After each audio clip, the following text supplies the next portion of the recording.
આજે આપણે કાજુ કારેલાના શાકમાં એવા મસાલા કરીશું ને અને એવી વસ્તુ એડ કરીશું ને કે 90% તમને કારેલાનું શાક છે ને એ કડવું નહીં લાગે. બાકી 10% તો તમને ખબર જ છે કે કારેલાનો નેચરલી ગુણ છે એ કડવો જ હોય છે મિત્રો. તો એટલું તો તમને કડવું જ લાગશે, પરંતુ આ 90% આપણે એવી વસ્તુઓ નાખીશું ને કે તમને એની સાથે આ કારેલા ખાવાની ખૂબ જ મજા આવશે. તો તમે બિલકુલ એન્ડ સુધી જરૂરથી આ વિડીયો જોજો, એટલે તમને આઈડિયા આવી જાય કે હું તમને આ કઈ રીતે બતાવવા જઈ રહી છું મિત્રો. તો અહીંયા મેં 3 પાવડા જેટલું તેલ મૂક્યું છે અને સરસ ગરમ થઈ ગયું છે. તો તેમાં મેં 8 થી 9 નંગ જેટલા કાજુ એડ કર્યા છે અને એને આપણે થોડો કલર ચેન્જ થાય ને ત્યાં સુધી આપણે તેને આ રીતના તળી લેશું મિત્રો. તો તમે ઘીમાં પણ શેકી શકો છો, પરંતુ આપણે જો તેલમાં જ આપણે શાકને વઘારવાનું હોય તો શા માટે આપણે અલગથી ઘી મૂકીને તળવા જોઈએ? તો ડાયરેક્ટ આપણે આ રીતના તેલમાં જ તળી લેશું મિત્રો.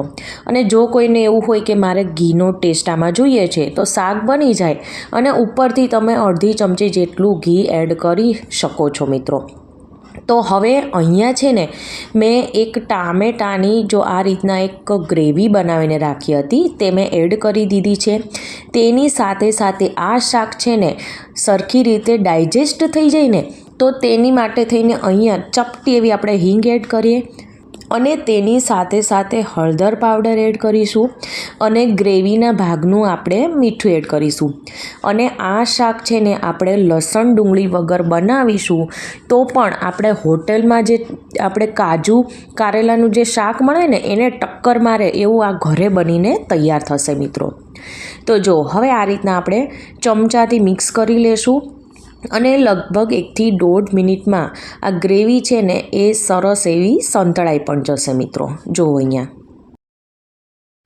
ગ્રેવી સરસ સંતળાઈ ગઈ છે. તો હવે શું કરીશું મિત્રો?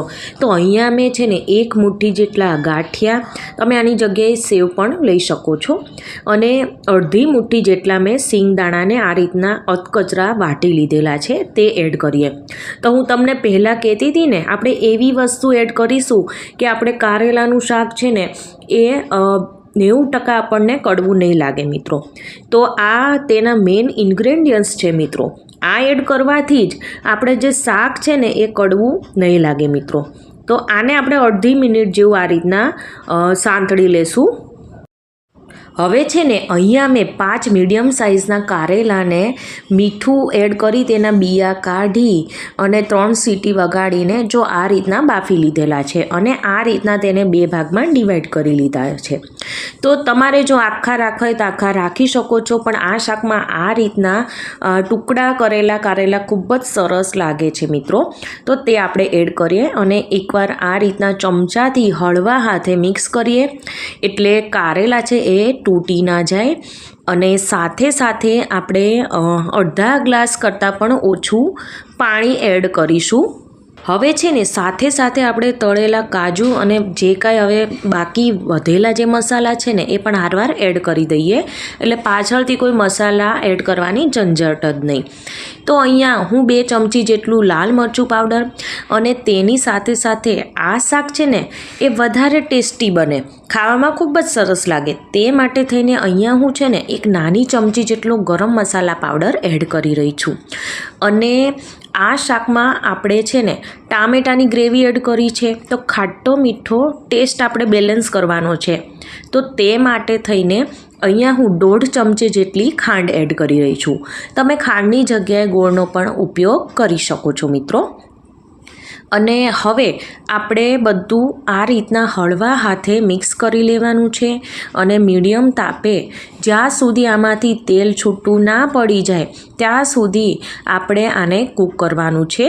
તો વચ્ચે વચ્ચે આપણે 2 થી 3 મિનિટમાં ચમચો ફેરવતા રહેવાનું છે, એટલે નીચે આપણી જે આ ગ્રેવી છે ને એ બેસી ના જાય મિત્રો. 3 મિનિટ બાદ ફ્રેન્ડ્સ અહીંયા જુઓ, તમને અહીંયા તેલ દેખાઈ રહ્યું છે ઉપર જુઓ. તો આ રીતના તેલ સરસ છૂટું પડી જાય, બસ હવે આપણે આટલું જ તેને કૂક કરવાનું છે. તો અહીંયા આપણે ગેસની ફ્લેમ બંધ કરીએ અને ઉપરથી ફ્રેશ કટ કરેલા આપણે લીલા ધાણા એડ કરીએ. તો તૈયાર છે આપણું કાજુ કારેલાનું શાક, જે હોટેલમાં મળે તેને પણ ટક્કર મારે ને તેવું આપણે આ ઘરે બન્યું છે મિત્રો. તો તમે ગરમા ગરમ આને પરાઠા કે પછી રોટલી સાથે પણ સર્વ કરી શકો છો. તો આ શિયાળામાં તો એકદમ સરસ ટેસ્ટી અને ગુણોથી ભરપૂર એવું આ શાક આપને લાગતું હોય છે મિત્રો. તો એકવાર જરૂરથી આવું શાક બનાવજો અને તમારા અનુભવ કેવા રહ્યા એ પણ મને કમેન્ટ કરીને જરૂરથી કહેજો મિત્રો. તો મારી આજની આ રેસીપી ગમી હોય તો મારી ચેનલને સબસ્ક્રાઈબ, લાઈક અને શેર કરવાનું ના ભૂલતા. તો આપણે ફરીવાર મળીશું એક નવા જ વિડીયો સાથે. Thank you for watching.